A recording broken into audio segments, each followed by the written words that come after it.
August 1977, Enfield, England, a quiet suburban town where nothing extraordinary ever seemed to happen. The Hodgson family's lives changed forever on a seemingly ordinary night. Peggy Hodgson, a single mother, was raising her 4 children in a modest council house. Strange noises began to plague their home at 284 Green Street. It started with faint knocking sounds but soon escalated to objects moving mysteriously. Peggy Hodgson, already burdened with the challenges of single parenthood, found herself increasingly worried. The disturbances were not just random, they seemed to have a focus. Her 4 children, especially 11-year-old Janet, seemed to be at the center of it all. Janet reported seeing furniture move and hearing voices that no one else could hear. One night, the activity reached a terrifying peak. The furniture started shaking violently, as if an unseen force was throwing a tantrum. Terrified and desperate for help, the Hodgsons fled to their neighbors, seeking refuge and assistance. Word of the strange occurrences spread quickly through the community. Neighbors claimed to have witnessed objects moving on their own inside the Hodgson house. Some even reported hearing disembodied voices and seeing apparitions. The police were called in, but even they were baffled by the seemingly inexplicable events. An officer reported seeing a chair move across the floor without any apparent cause.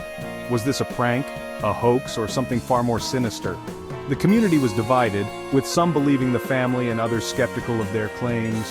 The stage was set for what would become one of the most infamous and debated haunting cases in history, the Enfield Poltergeist. The events that unfolded would captivate and terrify people for years to come. Days turned into weeks, and weeks into months. The once peaceful suburban neighborhood was now shrouded in an air of unease. The paranormal activity intensified with each passing day, growing more aggressive and unpredictable. Janet, a quiet and unassuming girl, became the focal point of these terrifying events. Her once carefree demeanor was replaced by constant anxiety. She would wake up in the dead of night, screaming in terror, claiming that an unseen force was throwing her around her room. Objects flew across the room with alarming force as if hurled by an invisible hand. Books, toys, and even furniture were not spared. The entity, whatever it was, seemed to focus its malevolent energy on tormenting young Janet, leaving her in a state of perpetual fear.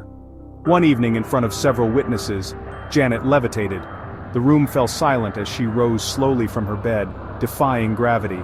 She hovered in midair, as if weightless, her body suspended by an unseen force. The sight was both mesmerizing and terrifying.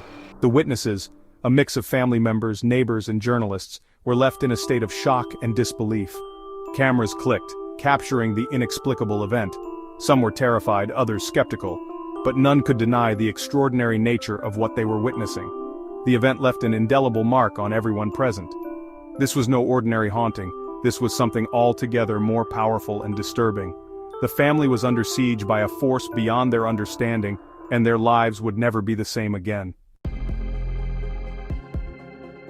As if the physical disturbances weren't enough, the Hodgson family was about to face something far more terrifying.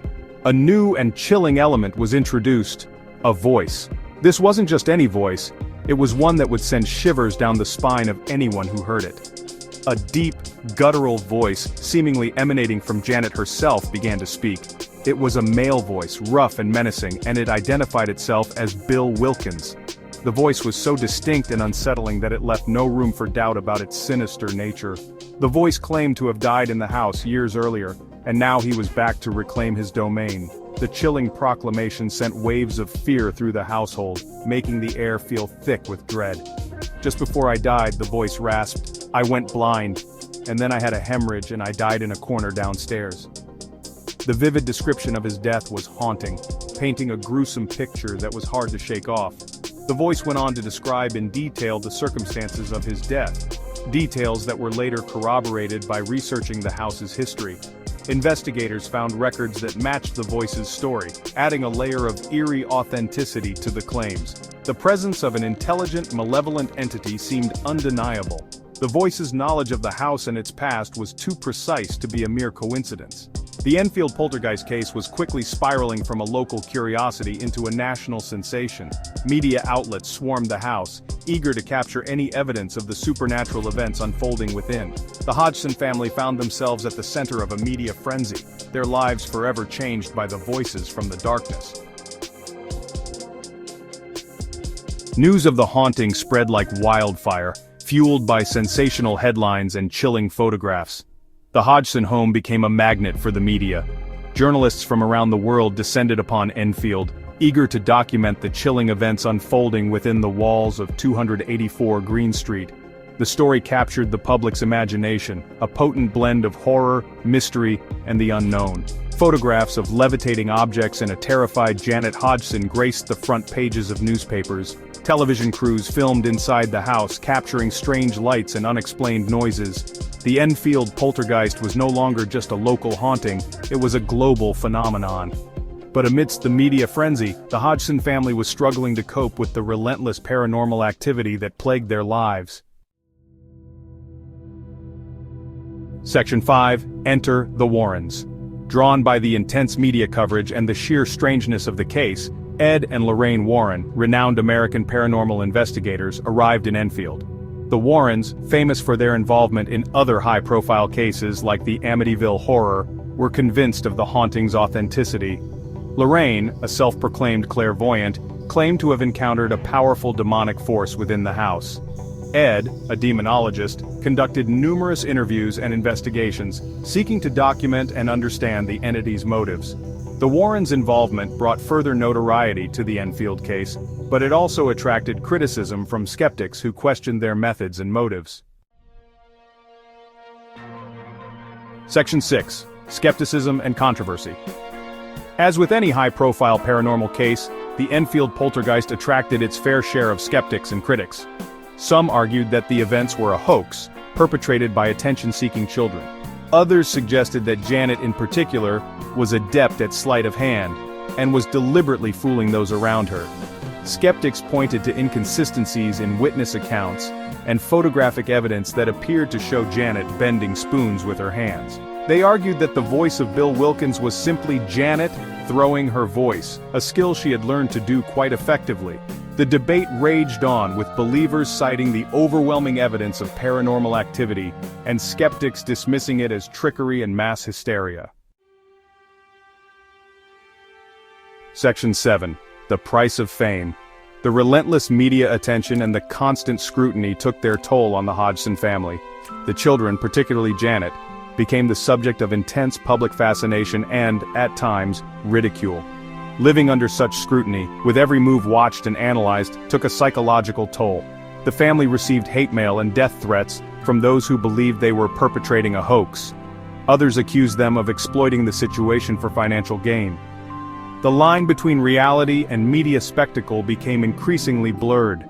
The haunting that had once been a private horror had transformed into a public spectacle, with the Hodgson family caught in the middle. Section 8. The Enfield Legacy. The Enfield Poltergeist case remains one of the most compelling and controversial hauntings in history. It has inspired numerous books, documentaries, and even a feature film, The Conjuring 2, which drew heavily on the Warrens' involvement in the case. The events at 284 Green Street continue to be debated and analyzed by paranormal enthusiasts and skeptics alike. Some believe that the Enfield Poltergeist was a genuine case of demonic possession, while others maintain that it was an elaborate hoax. The truth, as is often the case with such phenomena, remains elusive. Section 9. A Haunting Conclusion. The Enfield Poltergeist case stands as a stark reminder of the power of the unknown. It forces us to confront the possibility that there are forces at play in the universe that we do not, and perhaps cannot, fully comprehend. Whether you believe in the paranormal or remain a steadfast skeptic, the events at Enfield offer a glimpse into the darker side of human experience, where fear and fascination collide. The house on Green Street still stands, a silent witness to the extraordinary events that unfolded within its walls. And while the true nature of the Enfield Poltergeist may forever remain a mystery, its legacy continues to haunt our collective imagination.